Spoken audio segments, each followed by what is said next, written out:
Good morning dear students, कैसे हैं आप लोग? কেমন আছো তোমরা সবাই? I hope you all are doing very well. Now I'd like to welcome all of you to my English class. Today we will discuss on the concluding part of Eveline by James Joyce, along with the question answer session. So let's start.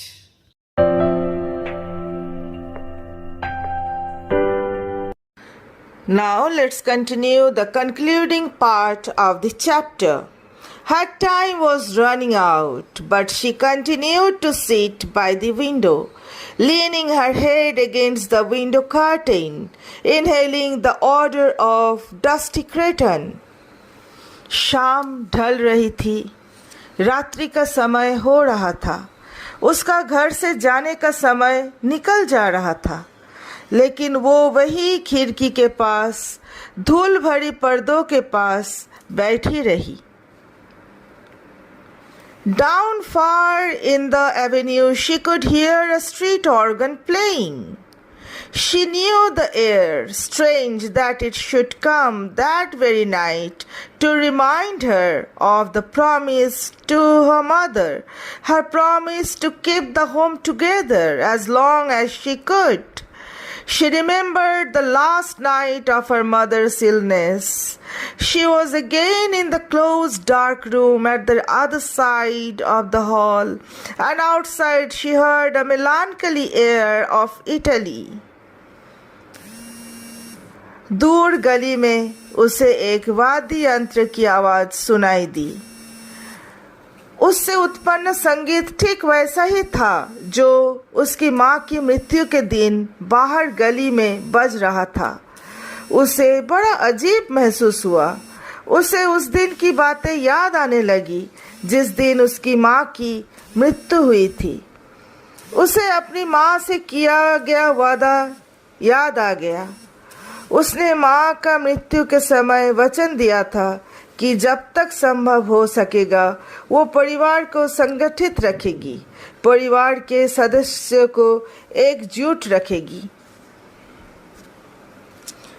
उसके माँ की मृत्यु के समय भी बाहर गली में इटली के वाद्य वादक संगीत बजा रहे थे.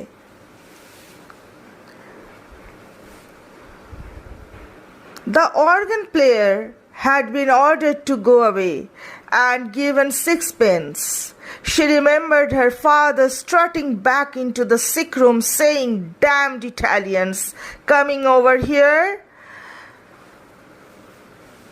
जिस पर उसके पिताजी ने टिप्पणी की थी कि ये लोग रोज रोज यहाँ चले आते हैं, और उनको बुलाकर 6 पेंस देकर उनको वहाँ से विदा किया था. As she mused, the pitiful vision of her mother's life laid its spell on the very quick of her being, that life of commonplace sacrifices closing in final craziness. She trembled as she heard again her mother's voice saying, constantly with foolish insistence, "Derevant serão, derevant serão." उसे अपनी माँ का दयनीय दशा का स्मरण हुआ. वो लगातार मृत्यु के समय कह रही थी कि सुख का अंत दुख ही होता है, सुख का अंत दुख ही होता है. ये बात एवलिन की मदर लगातार मृत्यु के समय कह रही थी. She stood up in a sudden impulse of terror. Escape! She must escape. Frank could save her. He would give her life, perhaps love too. But she wanted to leave. Why should she be unhappy? She had a right to happiness. Frank could take her in his arms, fold her in his arms. He would save her. Evelyn अचानक भयभीत होकर खड़ी हो गई। उसे लगा कि इस दुखी अवस्था से फ्रैंक ही उसे बाहर निकल सकता है। वो प्रसन्नता पूर्वक जीवन यापन करना चाहती थी। उसे भी खुश रहने का पूरा अधिकार है। वो इस प्रकार का दुखी जीवन नहीं जीना चाहती थी। She stood among the swaying crowd in the station at the North Wall. He held her hand and she knew that he was speaking to her, saying something about the passage over and over again. The station was full of soldiers with brown baggages. Through the wide doors of the shed, she caught a glimpse of the black mass of the boat lying in beside the quay wall with illumined portholes. She answered nothing. She felt her cheek pale and cold, and out of a maze of distress she prayed to God to direct her, to show her what was her duty. The boat blew a long mournful whistle into the mist. If she went tomorrow, she would be on the sea with Frank, steaming toward Buenos Aires. Their passage had been booked. Could she still draw back after all he had done for her? Her distress awoke a nausea in her body, and she kept moving her lips in silent, fervent prayer. North wall station बंदरगाह पर भारी भीड़ के बीच Frank ने उसका हाथ पकड़ा हुआ था। वहां पे अत्यधिक लोग थे। सामने जहाज दिखाई दे रहे थे। उसे अपने गाल पीले और ठंडे महसूस हुए। उसका दिमाग चक्कर खा रहा था।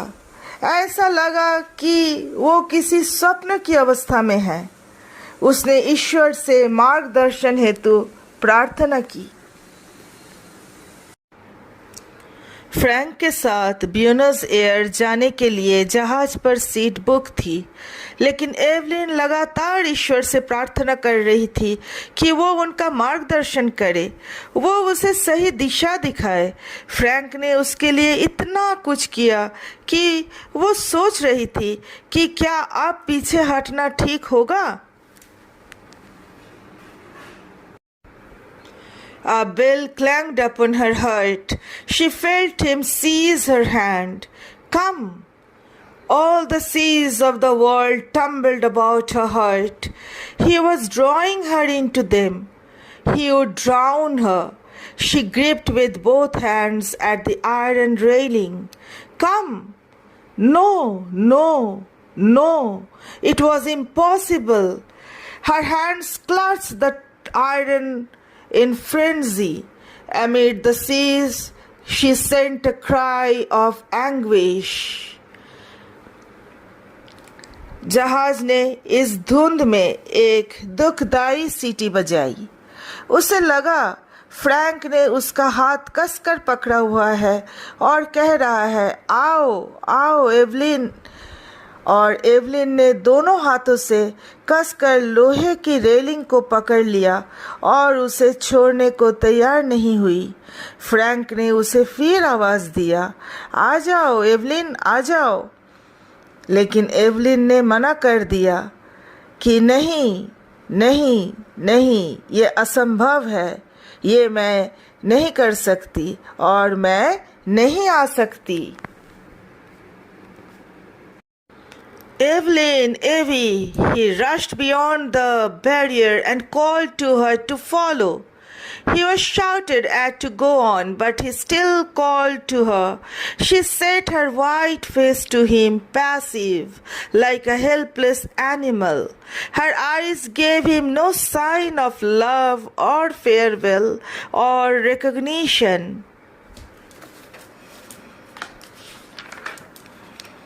फ्रैंक बैरियर पार करके जहाज पर चला गया और एवलिन को लगातार बुलाता रहा, लेकिन एवलिन ने उसे चिल्लाकर चले जाने के लिए कहा। फ्रैंक फिर भी आवाज़ देता रहा। एवलिन एक निष्क्रिय, एक असहाय जानवर की तरह उसकी बात को अस्वीकार किए जा रही थी, मना किए जा रही थी। उसकी आंख में फ्रैंक के लिए ना तो प्यार था और ना ही अलविदा का भाव था और ना तो स्वीकृति का कोई चिंता। तो इस प्रकार हमने देखा उसने फ्रैंक के साथ भागने का और घर छोड़ने का इरादा छोड़ दिया और यहीं पे इस कहानी का अंत होता है।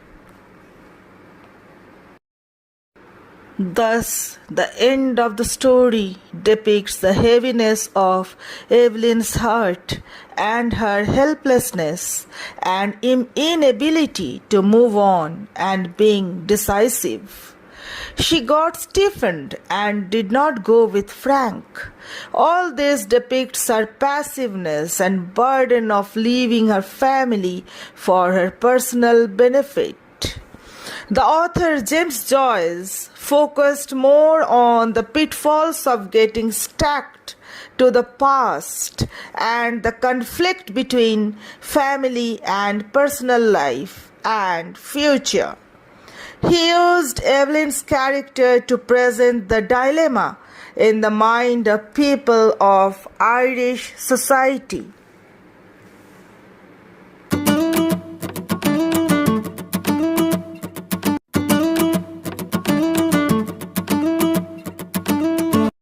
Now let's start the MCQ type question. Question number 1. Who of the following went to Melbourne? A. Frank, B. the priest, C. Ernest, D. Eveline's mother. Correct answer is option B, the priest. Now question number 2. Why did Ernest never play? Option A, he was a very shy kid. Option B, he was elder to other kids. Option C, he was very weak. Option D, he was disliked by other children. The correct option is option B, he was elder to other kids.